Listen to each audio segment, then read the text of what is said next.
दोस्तों इस वीडियो के माध्यम से जानेंगे। हमने देखा है कि पिछले 5 सालों में श्रीलंका से लेकर न्यूजीलैंड और ऑस्ट्रेलिया के बड़े से छोटे स्पिनर गेंदबाज ने भारतीय बल्लेबाज को आउट करते देखा है और सबसे ज्यादा परेशान करते हुए देखा है। नमस्कार दोस्तों, आप सभी देख रहे हो MK sports India cricket channel. MK sports India में आप सभी क्रिकेट फैंस का बहुत बहुत स्वागत है। क्रिकेट से जुड़ी हर एक न्यूज, हर एक अपडेट सबसे पहले देखने के लिए MK स्पोर्ट्स इंडिया को सब्सक्राइब करना न भूले। तो चलिए वीडियो स्टार्ट करते हैं। भारतीय अंतर्राष्ट्रीय क्रिकेट में इस देश को हमेशा से ही स्पिन स्पेशलिटी बल्लेबाज और स्पिन गेंदबाज पैदा करने वाले देश माना गया है। सचिन तेंदुलकर से लेकर वीरेंद्र सहवाग, विश्वनाथ से लेकर सुनील गावस्कर और गौतम गंभीर से लेकर भारतीय क्रिकेट के इतिहास में एक समय तक हर एक बल्लेबाज स्पिनर स्पेशल रहा है और ऐसा ही कुछ हमें देखने को मिला है कि बिशन सिंह बेदी, वेंकटेश रावण फर्सन और चंद्रशेखर के बाद अनिल कुंबले, हरभजन सिंह और फिर रविंद्र चंद्र अश्विन तक हर नए दशक में भारत की तरफ से बढ़कर एक बेहतरीन स्पिनर गेंदबाज अंतर्राष्ट्रीय क्रिकेट तक पहुंचे हैं। मगर फिर साल 2020 के बाद धीरे धीरे स्पिन गेंदबाज की जगह भारतीय क्रिकेट में तेज गेंदबाज का डिमोशन बढ़ना शुरू हो गया है और अब बल्लेबाज की कहानी में भी बदलाव नजर आ रहा है। हमने देखा है कि पिछले 5 सालों में श्रीलंका से लेकर न्यूजीलैंड और ऑस्ट्रेलिया के बड़े से छोटे स्पिन गेंदबाज ने भारतीय बल्लेबाज को सबसे ज्यादा परेशान किया है।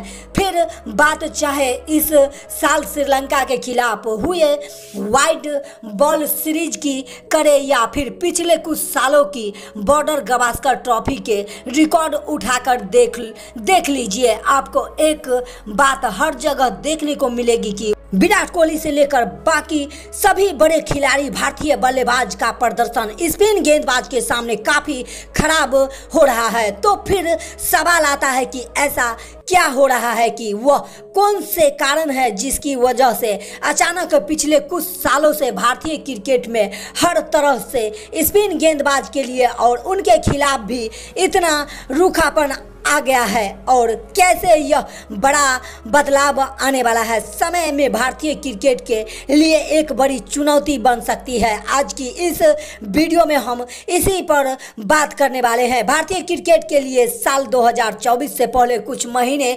बेहद ही शानदार रहे थे। एक दशक से भी लंबे समय के इंतजार के बाद भारतीय टीम ICC ट्रॉफी हासिल करने में सफल रही थी और टेस्ट क्रिकेट में भी भारत का शानदार प्रदर्शन लगातार चल रहा था। और फिर जब यह तय हुआ कि विश्व कप के बाद भारत को अपने घर में ही श्रीलंका और बांग्लादेश के साथ खेलना है, तो ऐसा लगा जैसे यह साल आखिरी तक भारतीय क्रिकेट प्रेमियों के लिए बेहद ही खराब रहने वाला है, क्योंकि श्रीलंका के खिलाफ व्हाइट बॉल सीरीज में भारतीय टीम ने इतिहास को दोहराते हुए ठीक वैसा ही लचर प्रदर्शन किया जैसा कि हमारी टीम विश्व कप जीतने के बाद हर बार बीते भी करती है। आइए, अचानक विश्व विजेता टीम के पत्ते खुल गए हैं और श्रीलंका ने भारत को लगभग 2.5 दशक बाद वनडे सीरीज में हरा दिया था। मगर सीरीज में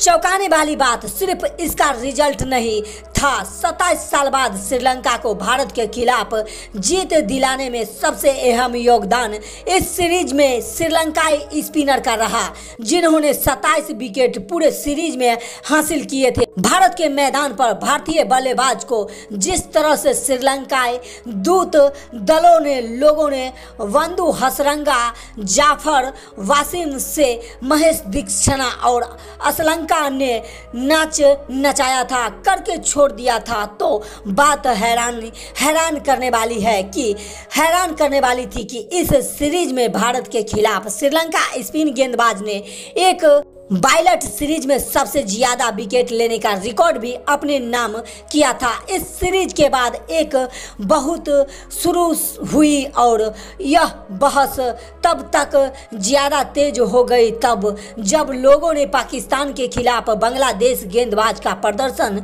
देखा था। हालांकि अभी तक बांग्लादेश सीरीज में ऐसा कुछ नहीं हुआ था जिसका डर सभी लोग जता रहे थे, मगर इसका मतलब यह भी नहीं है कि भारतीय बल्लेबाज के लिए स्पिन गेंदबाज के खिलाफ खेलना आसान हो गया हो। सीरियस ढंग से अगर बात करें तो साल 2012 में इंग्लैंड की टीम भारतीय दौरे पर आई थी और 4 मैच की टेस्ट सीरीज को 2-1 से अपने नाम किया था। सीरीज में इंग्लैंड के लिए ग्रीन स्वैन और मोंटी पनेसर ने 37 विकेट लिए थे। सचिन तेंदुलकर, चेतेश्वर पुजारा और विराट कोहली जैसे बेहतरीन खतरनाक बल्लेबाज को उसने आउट किया था। भारतीय टीम के खिलाफ भारत में 2 विदेशी स्पिन गेंदबाज का ऐसा प्रदर्शन चौंकाने वाली बात थी। हालांकि सीरीज के बाद भारतीय टीम को अपने देश में अभी तक किसी टेस्ट सीरीज में हार का सामना नहीं करना पड़ा है, लेकिन मोंटी पनेसर स्वयं ने अपनी भारतीय बल्लेबाज को स्पिन गेंदबाज के खिलाफ पूरी तरह से एवरेज प्रदर्शन किया था, जिसके बाद लगातार भारतीय बल्लेबाज के लिए स्पिन गेंदबाज एक अनसुलझी पहेली बन गए हैं जो समय के साथ उलझती जा रही है। साल 2012 के बाद साल 2014 में इंग्लैंड के एक और स्पिनर गेंदबाज मोहन अली ने भी भारतीय बल्लेबाज को काफ़ी परेशान किया था और ऑस्ट्रेलिया के खिलाफ पिछले दशक में जब भी भारतीय टीम टेस्ट सीरीज खेलने उतरी है तो मिचेल स्टोक और बाकी तेज गेंदबाज से ज़्यादा हमारे बल्लेबाज के लिए परेशानी साबित हुए हैं। नेथन एलिस सबसे बड़ी चुनौती बनकर सामने आए थे और जब बात न्यूजीलैंड की होती है तो हम सबको याद है कि साल 2021 में दिसंबर महीने में मुंबई के वानखेड़े में एजाज ने किसी तरह से भारतीय बल्लेबाज को छक्का छुड़ा दिया था और टेस्ट क्रिकेट में ऐसे तीसरे गेंदबाज बन गए थे जिन्होंने एक पारी में किसी भी टीम के 10 बल्लेबाज को आउट किया था। साल 2021 के बाद अभी तक भारत सरजमी पर भारत के टॉप 7 बल्लेबाज को स्पिन गेंदबाज ने 134 बार आउट किया है, जबकि तेज गेंदबाज जैसा सिर्फ 44 बार ही आउट कर पाए हैं। इसकी तुलना अगर हम 2016 से 2020 तक में होंगे तो टेस्ट मैचेस का रिकॉर्ड देखें तो वहां तेज गेंदबाज ने 108 बार भारतीय के टॉप ऑर्डर स्पिन बल्लेबाज को आउट किया है। तो टेस्ट क्रिकेट में भारत के पिछले एक दशक के 2 सबसे बड़े बल्लेबाज के रिकॉर्ड्स अगर देखें तो कहानी स्पष्ट बन जाती है। इफ्को के अनुसार 2016-2020 के बाद विराट कोहली ने टेस्ट क्रिकेट में स्पिन गेंदबाज के खिलाफ 1342 रन बनाए थे और सिर्फ 13 बार आउट हुए हैं, जबकि इसके बाद 2021 से अब तक विराट कोहली गेंदबाज के खिलाफ सिर्फ 545 रन ही बना पाए हैं और 15 बार आउट हो चुके हैं। दूसरी तरफ पुजारा ने इस दौरान सिर्फ 277 रन ही बनाए हैं और 12 बार पिछले 3 सालों में स्पिन गेंदबाज के सामने आउट हुए हैं। तो इसके अलावा भी आप किसी भी भारतीय बल्लेबाज का रिकॉर्ड देखते हैं तो आपको पता चलेगा कि जिन बल्लेबाज ने स्पिन के खिलाफ अच्छा बल्लेबाजी माना जाता था उनका रिकॉर्ड भी पिछले सालों में रिपोर्टेशन के मुताबिक नहीं बल्लेबाजी कर पाए हैं। तो अब इसी बात को आप ऐसे समझ सकते हैं कि पिछले 3 साल में 11 विदेशी स्पिनर गेंदबाज ने भारतीय सरजमी पर 8 या उससे ज़्यादा विकेट्स लिए हैं। तो और इसी सभी गेंदबाज का एवरेज 36 से कम रहा है। पिछले एक दशक में भारतीय बल्लेबाज का प्रदर्शन स्पिन गेंदबाज के खिलाफ जिस तरह से रहा है उसे देखकर अंदाज लगाना नामुमकिन है कि अभी तक एक समय भी था जब सचिन तेंदुलकर, वीरेंद्र सहवाग और राहुल द्रविड़ किसी तरह से बेहतरीन प्रदर्शन करते हुए नजर आते थे। पूरे क्रिकेट में शेन वॉर्न और मुथैया मुरलीधरन जैसे स्पिनर गेंदबाज को खेलते हुए बनाया था। साल 2016-2020 तक भारतीय बल्लेबाज का एवरेज अपने देश में लगभग 40 के आसपास रहा था, जो कि ऐसे सभी बाकी देश के बल्लेबाज से सबसे ज़्यादा था जिन्होंने अपने देश में कम से कम 10 टेस्ट मैच में खेले हैं। मगर उसके बाद हम देखते हैं कि साल 2021 के बाद अब तक आंकड़ा 2.65 पर पहुंच गया है। तो जो टॉप 10 देश की बैटिंग एवरेज की लिस्ट में 7वें नंबर पर आता है। सिर्फ दक्षिण अफ्रीका और वेस्ट इंडीज इस मामले में भारत से कमजोर रही है। और ऐसा नहीं है कि भारतीय बल्लेबाज सिर्फ टेस्ट क्रिकेट में ही स्पिन गेंदबाज के खिलाफ इतने लचर नजर आते हैं। अगर आप देखें तो ऐसे ही हालत आपको वाइड बॉल क्रिकेट में भी देखने को मिल जाएगा। इसका एक उदाहरण हमने आपको पहले ही बता दिया है। जहां फिलहाल टेस्ट क्रिकेट की बात करें तो यह देखने को मिलता है कि भारतीय बल्लेबाज को आउट करने का फॉर्मूला साल 2021 के बाद लगभग हर एक देश को मिल गया है। विराट कोहली से लेकर राहुल द्रविड़ और पुजारा तक कोई भी बल्लेबाज अब तक किसी विदेशी स्पिनर गेंदबाज के खिलाफ भारत में ही उतनी ज़्यादा बड़ी चुनौती का सामना नहीं कर पा रहे हैं जितना पहले भारतीय बल्लेबाज अपनी धरती पर टेस्ट क्रिकेट में हुआ करते थे। साल 2021 के बाद घरेलू मैच में रहाणे ने पुजारे और राहुल द्रविड़ एक भी टेस्ट के शतक नहीं लगा पाए हैं और यह वह बल्लेबाज हैं जिन्हें स्पिन स्पेशलिस्ट माना जाता है। जबकि रविंद्र जडेजा और ऋषभ पंत और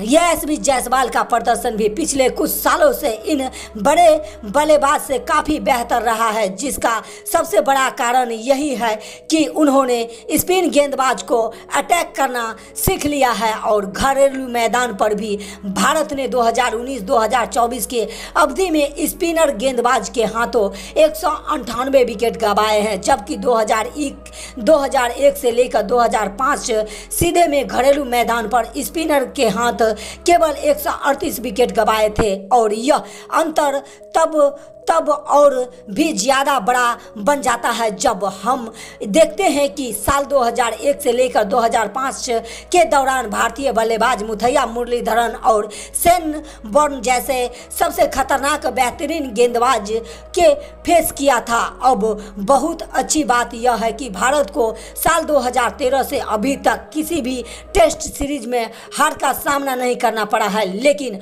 और पिछले 4000 दिन से भारतीय टीम अपने घर में अजय बनी हुई है। लेकिन अब जब पूरी तस्वीर हमारे सामने आ चुकी है तो और हमने देखा है कि भारतीय बल्लेबाज ने अब तक कहाँ क्या किया है, तो ऐसा यह कहानी बिल्कुल भी गलत नहीं है होगा कि भारतीय टीम की इस बड़ी कामयाबी के पीछे सबसे बड़ी वजह टीम के गेंदबाज रहे हैं। फिर चाहे बात जडेजा हो और चाहे फिर रविचंद्र अश्विन की जोड़ी की करे तो फिर बुमराह, शमी और सिराज की तकड़ी की लेकर करे, चल बस किसी भी फॉर्मेट की आप कर सकते हैं। बहुत ही यादगार जीत दिलाने में देश के गेंदबाज का योगदान सबसे ज़्यादा रहता है। यानी कि कहानी का पूरा जोड़ी यह है कि अपने घर में खास करके टेस्ट क्रिकेट की बात करें तो भारतीय बल्लेबाज का योगदान, उनका प्रदर्शन बहुत ही खराब रहा है। और अब अगर इसका कारण ढूंढने जाए तो फिर और कहानियां हमारे सामने आती है। फिलहाल कारण यह है कि T20 क्रिकेट के आगाज और इसके फैसलों की वजह से भारतीय सहित पूरे विश्व क्रिकेट का ध्यान वाइड बॉल क्रिकेट की तरफ मुड़ गया है। एंटी-रोडिक पावर टैंक को बल्लेबाजी अब सबसे ज़्यादा महत्वपूर्ण मानने लगी है, क्योंकि साल के बाद ज़्यादातर दिनों में उन्हें ही क्रिकेट खेलनी पड़ती है और इसीलिए टेस्ट क्रिकेट में संभल कर आराम से खेलने की कला ज़्यादातर बल्लेबाज भूल चुके हैं। दूसरी बात यह भी है कि साल 2011 के बाद लगातार भारतीय टीम के लिए सेना देश में मैच जीतना इतना ज़्यादा महत्वपूर्ण और ज़रूरी हो गया है कि उसके लिए देश में पिच से लेकर डोमेस्टिक सर्किल में यह तय किया जाएगा कि बल्लेबाज की पिच भी बदल गई है। अब भारतीय में तेज गेंदबाज को शूट करने वाली मैदान और पिचेस तैयार की जाती है ताकि भारतीय बल्लेबाज सीना चौड़ी करके बैटिंग कर सके, मुताबिक खुद को बनाए रखे सके और दूसरी तरफ भारतीय गेंदबाज को भी अपने मन मुताबिक पिचेस मिल जाती है ताकि वह सेन कैटेगरी में सबसे अच्छा प्रदर्शन कर सके। अब इससे भारतीय क्रिकेट को जो अच्छा प्रदर्शन की उम्मीद थी वह तो उनको नहीं मिल रहा है, लेकिन हमारी खिलाड़ी बहरहाल देश में बेहतर प्रदर्शन कर रहे हैं, लेकिन इससे घर में बल्लेबाज का हालत खराब हो गया है। दूसरी तरफ जब भारतीय क्रिकेट में तेज गेंदबाज को मदद देने वाली फिजियो बन रही है तो पिच बन रही है तो तेज गेंदबाज को करेंट करके लिया पूरा स्क्रिप्ट लगा हुआ है और ज़्यादातर मौके पर डोमेस्टिक सर्किल में अच्छे क्वालिटी स्पिन गेंदबाज खत्म हो चुके हैं। भारतीय स्पिन में वह खूबियाँ और अनपेड बिल्कुल ही नहीं दिख रहा है। पहले जो हुआ करता था, हमारे बल्लेबाज को प्रदर्शन और उनका योगदान टीम की बड़ी जीत में कम हो गई है और हमने अंतर्राष्ट्रीय क्रिकेट में एक तरफ से अपनी विरासत को खो दिया है। आज भारतीय क्रिकेट में तो इसलिए ज़रूरी है कि भारतीय क्रिकेट को चलाने वाले लोग यह समझें कि बदलाव की वजह से अगर हम अपनी अच्छी चीज़ों को खो रहे हैं तो बदलाव अच्छा नहीं है। बदलाव का मकसद ताकत को बढ़ाना होना चाहिए, उसे कम करना या उसे एक तरफ करके उसका बदलना परिणाम अच्छा नहीं होता है। आपको इसके बारे में क्या कहना है हमें कमेंट करके ज़रूर बताएं। तो वीडियो अच्छी लगी हो तो प्लीज़ लाइक कीजिएगा और शेयर कीजिएगा और चैनल पे नए हैं तो प्लीज़ चैनल को सब्सक्राइब कीजिएगा, भूलिएगा नहीं। Channel MK sports India, cricket channel MK sports India को सब्सक्राइब करना न भूले, क्योंकि क्रिकेट से जुड़ी हर एक न्यूज, हर एक अपडेट सबसे पहले देखने के लिए MK स्पोर्ट्स इंडिया को सब्सक्राइब करें, लाइक करें और एक प्यारा सा कमेंट करें। तो पूरा वीडियो वॉच करने के लिए आप सभी क्रिकेट फैंस का बहुत बहुत धन्यवाद। जय हिंद, जय भारत।